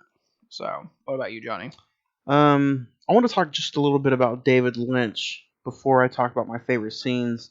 Um, and I will go through and mention some of the scenes or some of the movies that maybe you guys have maybe seen or not seen. So I'll just go through and name, and if you guys have seen them, just stop me, and I think nobody's gonna stop me. Eraserhead, The Elephant Man, Dune, Blue Velvet, Wild at Heart, Twin Peaks, um, Lost Highway, Mulholland Doctor. Mulholland Drive. Yeah, Drive. There you go. If I was gonna watch any of his other films, I think the one that would really interest me is The Elephant Man. The Elephant Man is really good. But yeah, and then he's even done what they rehashed and redid Twin Peaks, came back out in like 2014, The Missing Pieces or something like that. Yeah, I don't know. I don't think I'm never gonna probably watch Dune again. Ed, what about you? Do you think this is something you'd pick back up and rewatch? No. negative. If I had to pick any favorite scenes, it probably would be the sandstorm battle. That's right about 2 hours. The introduction where you first see the big Earth looking worm characters around like maybe an hour and 30 minutes. And then that was it, man. Nothing was really memorable or enjoying to me before that hour. And everything entertaining to me really happened about an hour and 40 minutes, and then throughout the ending. Yeah. Really, really rough movie for me to watch and get through. If anybody else is out there and want to give us your star rating, send us an email at cinemen921@gmail.com. Let us know some of your favorite scenes. Do you enjoy this movie? And let us know your star rating. And before we do our star rating, let me go through the cast of the new Dune, because I do think that we have a good set of actors here. We have Timothy Chalamet, who plays Paul. Zendaya is playing Shawnee, who's like the girl that he gets married to in this movie. So she's Freeman. playing Virginia Madsen? No, she's playing Sean Young's character. Oh. Rebecca Ferguson is Lady Jessica, who plays his mother. Ed, you said Jason Momoa is playing Duncan Idaho. Oscar Isaac is his dad, Leto. Ed, you'll like this one. Stellan Skarsgård is playing the Baron, the fat dude that floats around all everywhere. Dave Bautista is Robin, who's one of Rabin, one of the Baron's nephews. Javier Bardem is Stigler, who's like the leader of the Freemen. And Josh Brolin, Thanos himself, is playing Gurney Halleck. Who plays Sting? Sting's character. Freya or something like that. I don't think it says actually on Google. It doesn't say, yeah, but if I had to guess, it's probably this actor named Charlie Reyes. Speaking of Timothy, what do you think of him playing Mr. Wonka? Oh yeah, that'll be interesting. It's like a prequel to Charlie and the Chocolate Factory. It's so like they're rushed to do it, like it's already in pre-production. Yeah. So I'm excited about that. So star ratings, guys. Ed, let's see your star rating. 5. I'll do a 5 as well. That's not really an enthusiastic 5 either. No, I mean the 5, my 5 alone is just the adaptation aspect of it. I thought they did a good job of transferring the page to the screen. So 5 for me as well. I'm gonna give this movie a 3. It's terrible. There's no saving this movie. I will never rewatch it again. It's just the pacing was just too horrible to go back and just try to. It is shitty. It's really, really, really bad, guys. This is the lowest rating I've ever given a movie, including. What'd you give Fast 9? I give Fast 9 like a 5 or a 4. Yeah. Actually, I think I have it right here though. And then I gave Jason Goes to Hell a 3 as well. But yeah, So one of the worst I movies gave we've done on the I gave show. I gave I gave Fast 9 a 5. Fast 9 is watchable compared to this. Mm. Yeah, but no, I'm giving this movie a 3. I will never ever rewatch this again. And So it you're just was gonna give up your 4K box set? I'm not gonna give it up, sir. It is even though I do not like the movie, it is a nice box set. There's tons of special features in it. The digital book, the booklet is a very very nice set. It's the movie is not worth the money, but the way they put the booklet together is very nice. Um, but yeah, that's what we give Dune. Ooh, the mail's here. That means we get to see our old friend, Mailbox. And not only are we gonna dress you up as a mailbox one day, but we might just fucking call you Lunchbox. I don't think we can, especially in Oklahoma, because there's already a DJ radio host that's called that. Fuck that guy. But no, we're gonna get into the mailbag segment and send us your emails.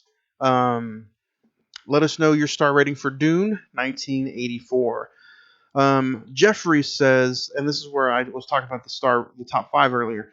Jeffrey says you guys should give star ratings in your top 5s and or in your recent watches. Oh, that's a good idea. What do you guys think? Too many star ratings, or do you think that would be kind of fun? Probably not all the time, but if it's Maybe something not. Like, if we do like a list episode, that'd probably be where we would use it. Or I was thinking about it would be fun to do top 5. Give a star rating in our top 5s, but maybe not our recent watches. Yeah, that'd be good. Yeah. Good idea, Jeffrey.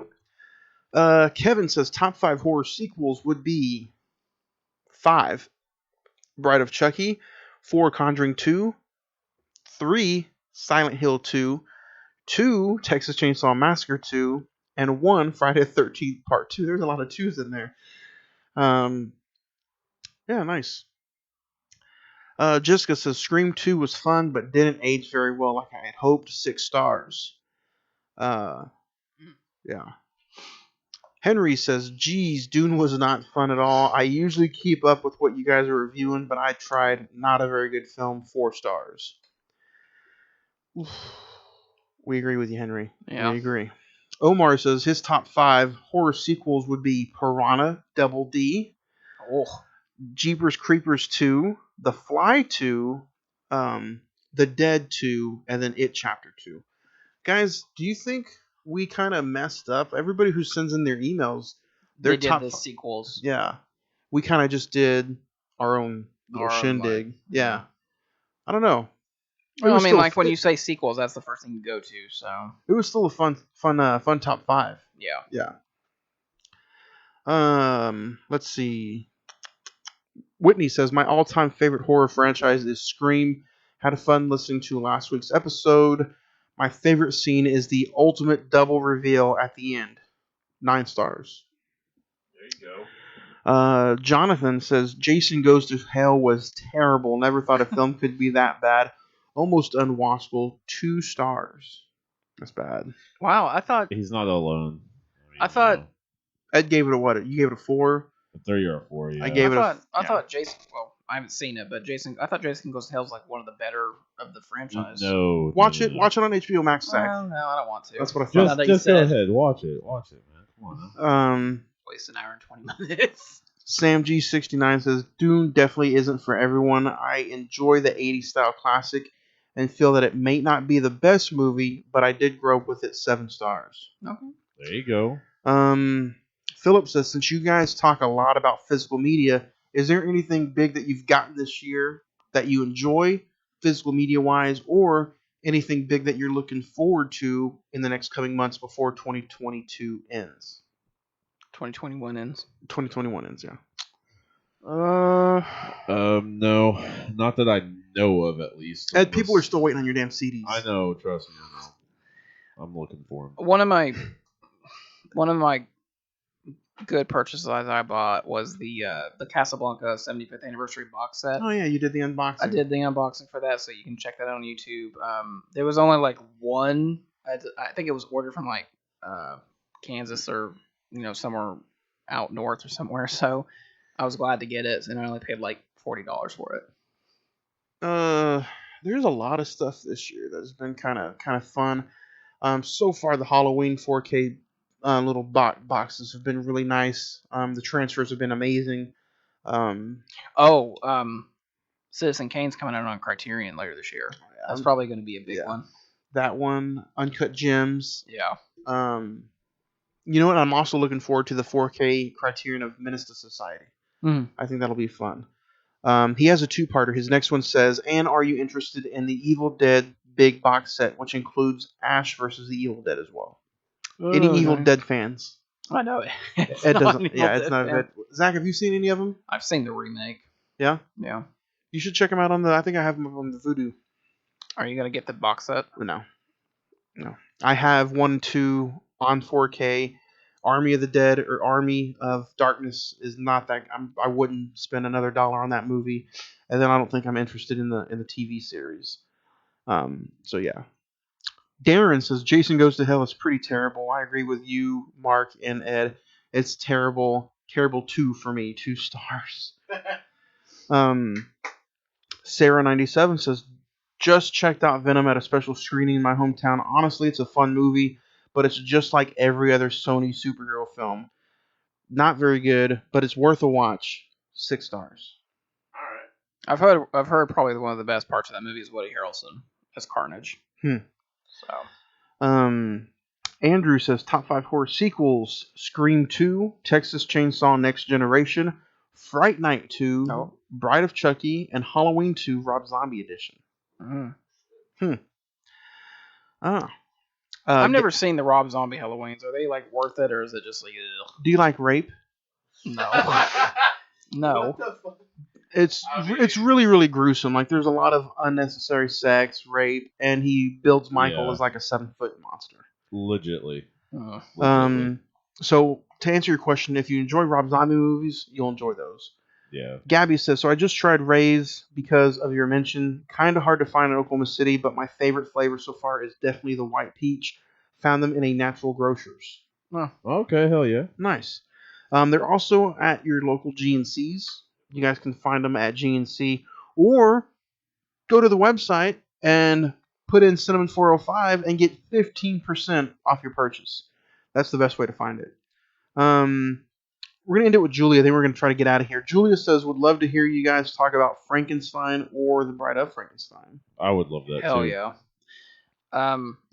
We just passed this weekend. The Warren was showing a double feature of Dracula and Frankenstein. Oh, so did you go? No, I didn't get a chance to go. God dang it. Zach, I have the box. I have them on Blu-ray. Yeah, but doesn't matter. One of the T-shirts that you're going to be having. I know. I saw in the theater. Yeah. How can we sell that merchandise next year when we go to Halloween Palooza? And I don't live up to the name. Yeah, you got to see it in the theater. Every fucking movie, somebody's going to ask you a movie. Yeah, I saw that in the theater. Ed's shirt is going to say I'm high. It's going to say I'm high. I hate children. On the I'm high. How are you? On the front, it's going to say how high am I, and then on the back, it's going to say fuck them kids.